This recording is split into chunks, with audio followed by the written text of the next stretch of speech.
Мечеть Салгар-Баба. Полная комната детей, женщин и девушек, среди которых есть как замужние, так и те, кому только предстоит создать семью. Тема нашей лекции заключается в том, чтобы рассказать людям, как укрепить свою семью. Ведь мало ее создать, необходимо еще и сохранить ее. А это в большей степени зависит от жен. Ислам ставит во главу угла создание крепкой семьи, так как именно в сохранении теплого семейного очага и заключается счастье. Мусульманская семья зиждется на взаимной любви, уважении и доверии друг к другу и начинается с никяха, мусульманского обряда обручения. Если мировоззрение, если религиозные понятия, если направление мышления у молодых одинаковое, иншаллах, все будет хорошо. Один из секретов обретения счастья в обоих мирах – правильное воспитание детей. Родители должны дать им образование и воспитать по канонам ислама.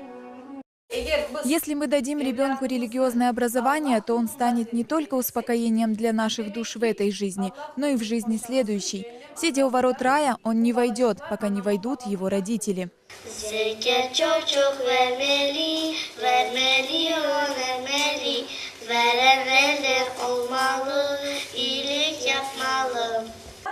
Сохранение крепкой и счастливой семьи во многом зависит от женщины. Жена – хранительница семейного очага. Она должна заботиться о своем муже и детях.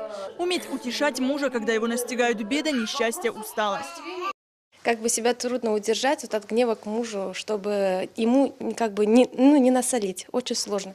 И мы нуждаемся в таких семинарах, потому что как мы, как родители, как матеря для своих детей, у нас, как бы для нас это особенно важно. Потому что для семьи мы как опора. Проект осуществляется отделом образования Духовного управления мусульман Крыма. Семинары планируют провести во всех районах полуострова. Эльмира Алиева, Айдер Ислямов, Заман, АТР.